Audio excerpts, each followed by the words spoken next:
Hey everyone, this is PrinceWatercress, and welcome to a brand new Let's Play. This time around, it is Ghostbusters 2 for the Game Boy. Published by Activision, but developed by HAL Laboratories. HAL Laboratories also developed a Ghostbusters 2 game for the Famicom, but it only came out in Europe and Japan. America never got it. We got the Activision-developed Ghostbusters 2 game instead, which some people don't like because of reasons. The HAL Labs version, however, is much more widely celebrated, and the Game Boy version here plays much like that Famicom game. And I love the presentation of the copyright information and the title screen. You just kind of get the cheapified Ghostbusters in action, and you get this nice little shortened rendition of the Ghostbusters theme playing too. It ends rather abruptly, but the loop here with the copyright information and the title screen and the little title screen animation, it's a very, very good looking loop. I'm not gonna lie. And as soon as you press start, you get to choose between the 4 Ghostbusters. You get to play as Peter, Ray, Egon, and Winston, who was conspicuously absent from the Genesis/Mega Drive game. He shouldn't have been, in my humble opinion. The first person you pick will be the one shooting the proton pack, while the other one will man the trap. The proton pack is the B button, while the A button is the trap. So I'm going to pick who I chose in the practice run, and that will be Peter and Winston. We'll be playing as the other 2 people when the time comes. So there's Peter, there's Dana, and Oscar. There's Janosz, kidnapping Oscar so that Vigo can resurrect himself. And the Ghostbusters spring into action, and they come to the rescue. Much like in the actual Ghostbusters 2 movie. Stage 1, Floor 1. So, right off the bat, we've got some jogger ghosts that run around in rectangles and are squares. As long as you know their paths, you can easily get to them. And you also have these slimes too. You want to stun them and then trap them. The traps have limited range, and you need to be pretty close to the enemy that you're stunning in order to trap them, which can be a pain in the butt sometimes. And the worst thing about these traps is that, one, man, why do I have to move you down there? I shouldn't have to. I forgot what I was saying. The main thing to know about the traps is that it has limited range, and sometimes the computer-controlled assistant, the one who's doing all the trapping, you may have to move him in position yourself just to get the job done. So I might as well go ahead and mention the heads-up display now the game is paused. On the upper left, you have your current amount of time, which you don't have a lot of in every floor. You have your current score up in the upper right-hand corner. And at the bottom, you have your health bars for both of your Ghostbusters, as well as the amount of ghosts that you have left to catch. So you have 2 health bars. One for the Buster. I'm guessing that's what the B means. And one for the Trapper. Yes, the Trapper can get hit and take damage. It's not like the Famicom game. I believe the Trapper was invincible in that game. I really don't have much experience with the Famicom version. I should really play it sometime.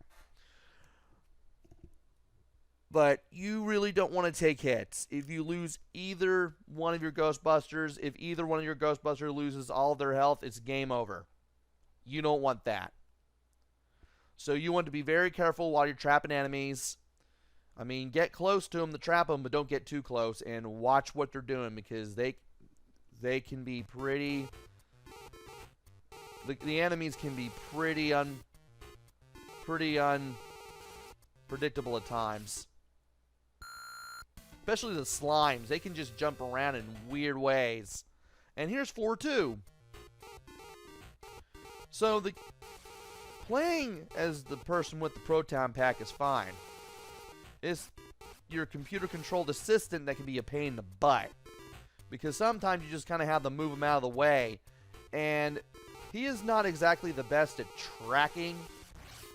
Like, you kind of have to move around a little bit and figure out how best to move just to get around. And here's another example of the Trapper just doing whatever he wants, just kind of getting in the way there. Like, it could be better, but it could be a lot worse.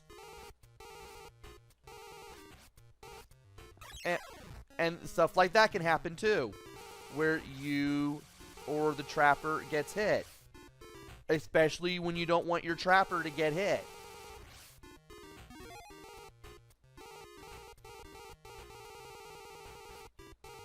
And that's another thing. The slimes move around rather... what's the word? The slimes move around a little unpredictably. They can jump around and hit you when you don't want them to. And there's the Slimers. The ghosts that look like Slimers can pop out of the ground when you least expect them to do so. And yeah, you'll get hit when you don't want to. You'll somehow avoid taking damage when you least expect it to. Have to keep that ghost stunned, amazingly. And by touching this guy, we now have a fumigation gun. This will let us spray the ghost to death, which is something that I would like. And you will not make a fool out of me. Not this time. And we had plenty of the... we had plenty of time to spare there. And now we're on floor 3. And if you noticed, when I walked up to... I believe that was Ray. I switched to playing as Winston. Ray became my Trapper. And Peter was the one who started waiting at the wall. Which is kind of cool. You can play as all 4 of your people when you need to.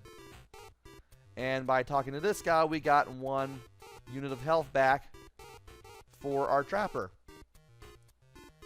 And of course, to go through doors, all you have to do is just walk into them. No big deal. And there is a jogging ghost. Let's go ahead and zap them. And there is another door that I need to go through. I think there's another door I need to go through. Is there another ghost up here? There is. I remember that from the practice run. That's why I went back up here. And you are here too. Yeah, you may have to keep the enemy stunned a little bit just to ensure that you get them.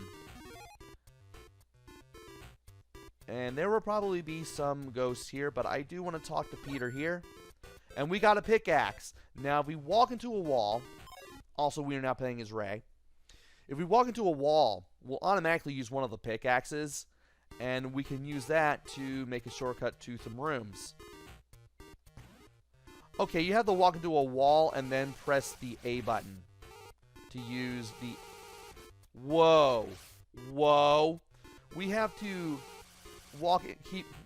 move the control pad so that we keep walking in the wall and then press A in order to use the pickaxe. And by talking to this guy, we can get a vacuum. So our Buster is now the vacuumer for the time being. And if we know what we're doing, hey Peter,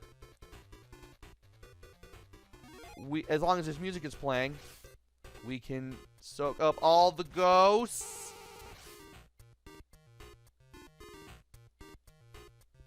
Yeah, you want to watch out for the Slimers. They will do that when you least expect them to. And it's cool that you were in front of me and I was still able to zap through you and get the ghost. Cool beans. And let's get over here. I didn't really want to use a second pickaxe down there. That was my mistake, but hey. Kind of helped a little bit. And we are just tearing through this, but we still want to be careful. I mean, we still have these weird-looking ghosts and sheets that just kind of fly around a little bit. Need to keep you stunned so that way I can get to you. And don't forget that the Slimer enemies can go through walls.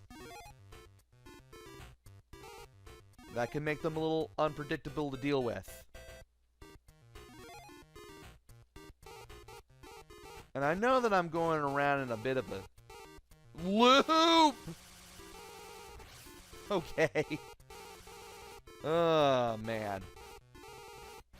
Never a dull moment with this game, I tell you. And yep, there's another guy right there. Thank you for moving forward and facing him. And now it's time for the boss.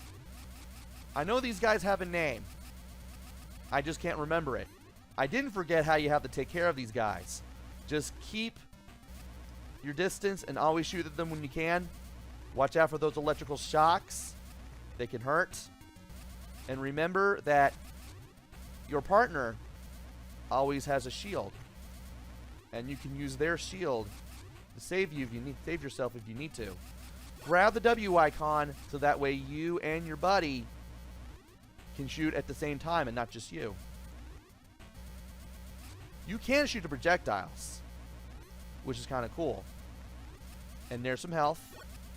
I will gladly take that. Yeah, these guys just circle around as long... Hey. As long as you keep your distance and just keep shooting at these guys whenever they're near you and don't get hurt by any projectiles, you will chase Janosz, who still has Oscar, into the sewers. Let's go indeed. Stage 2, Floor 1. We are now in the sewers.